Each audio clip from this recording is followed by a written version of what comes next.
our own community here in Ghana, where some school children have resorted to growing.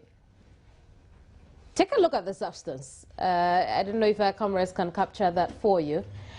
But I try not to speak much about this issue. I'd have the reporter who's been on the beat deal with it. His name is Kwete Nate. Kwete Nate is here with me in the studio. Kwete Nate is the gentleman you're about to see behind the substance you saw now. What is this? This we harvested from where? Harvested from Nsawkam. Hey, how large is that farm? Usually what the students over there do is they engage in wheat farming, they smuggle it as well. They send it to neighboring Burkina Faso and Mali. That's where they usually sell it. And that's how most of them fund their education with it. But what? So wait, these are students, first of all? Yes. And they grow. Are they not supposed to be in school? What they do is they use part of their school dates for the wheat farming and the other part for classes. So Monday, Tuesday they are in class. Wednesday to Friday they on the farm tending to their marijuana. So what is the age bracket for these students? You are looking at one of the students I spoke to. He happens to be a former student of Nsawkam State Estate. He started around 9 years and now he's around 27. It started around age 9. Age 9. So these are not just secondary school students we're looking at. That's the practice in Nsawkam? It's an open secret. That's one thing I gathered, and it's very widespread. But unfortunately, most of them end up in jail after school. They go into full-scale wheat farming. Then, as they continue in the business, obviously, since it's an illegality, they are picked up by the police. Did you see this wheat farm while doing this report? They told me about it. It's because I was a stranger. They were a bit skeptical about taking me there. But they gave me what you are seeing in front of me. And so, how much do they say they make from this to fend for themselves? One of the young men I spoke to told me he bought a motor recently at 4,000 Ghana cedis. I see. So you can imagine how much they make. But there are parents of these students in this Nsawkam community. What about them? Usually it's a family business. Oh. So you are trained. It's a family business. Interesting. But most of the parents are poor. So once you are giving birth to, you are sort of allowed to fend for yourself.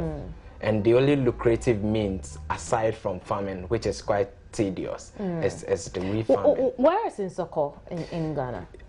It's the capital of Tyne constituency. I don't know if you remember. Somewhere in the Bunahafo region? Which was the decider of the elections between President Mills and Ekufuor. I see. So then we could say, or safely assume, that this community's mainstay is wheat farming.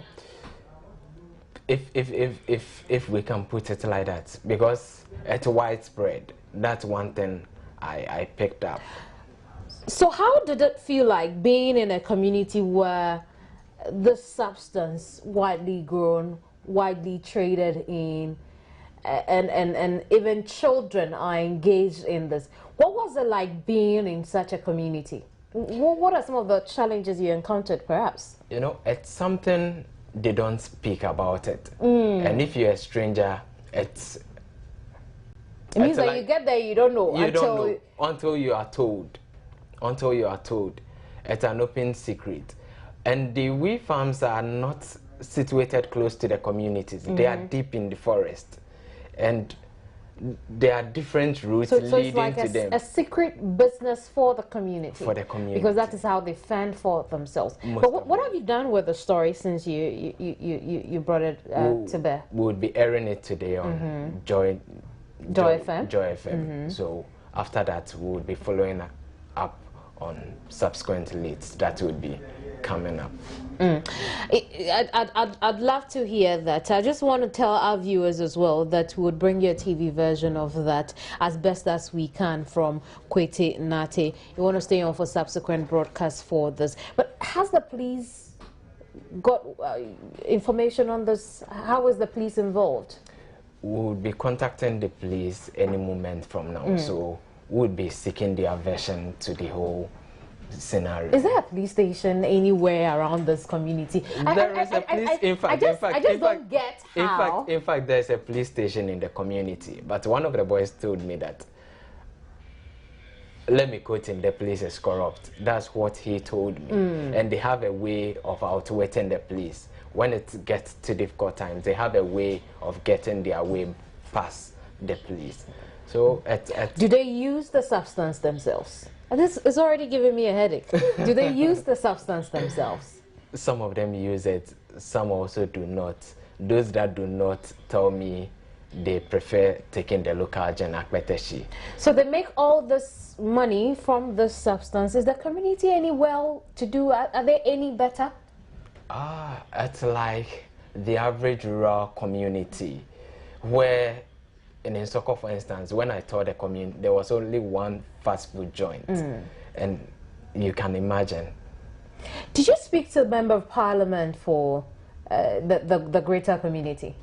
No, we haven't done that yet. Did you speak to any official, while you were doing this piece? I spoke to the headmaster. The headmaster told me he wasn't aware, but what he was aware is most of the students engage in farming, bush clearing, and the debt stock of the school is very high.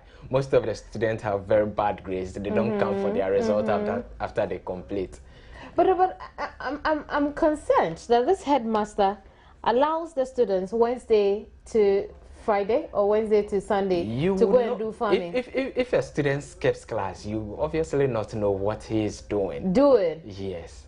Wow. But the teachers who are close to them, so they are the ones who know what the students are doing. So in a way, they try to encourage the student to steer clear of the practice. But if he stays clear from it, what would he use in paying his fees? And that's the question that prompts them to do this. I'm sure we'll do more of this later in subsequent broadcasts, especially after we have aired the story. We don't want to give all of it out now. And so, what time again? 12. At midday today, yes, on the midday news on Joy 99.7. You can hear the full piece there on subsequent broadcasts here as well. Perhaps if you can't listen to radio and you want to watch us, would bring you a TV version of that. You want to stay on here and watch it as well. Kwete Nati is a Joy News reporter who's brought us this very revealing piece on how some students in Nsawkam have decided, or well, for lack of a better word, have been pushed to go into weed farming. So they harvest the weed, marijuana, cannabis, and then they sell it off to fend for themselves, to pay through school, and that's how they have lived over the years. Look at the substance. Really? Okay, right. I'm not trying to go to court or go to jail, so I won't touch that again. But I'm grateful you stayed through the My name is Kimini Nyamani. I'm gonna find more news on myjoyonline.com. In the meantime, have a good day. I'll see you soon.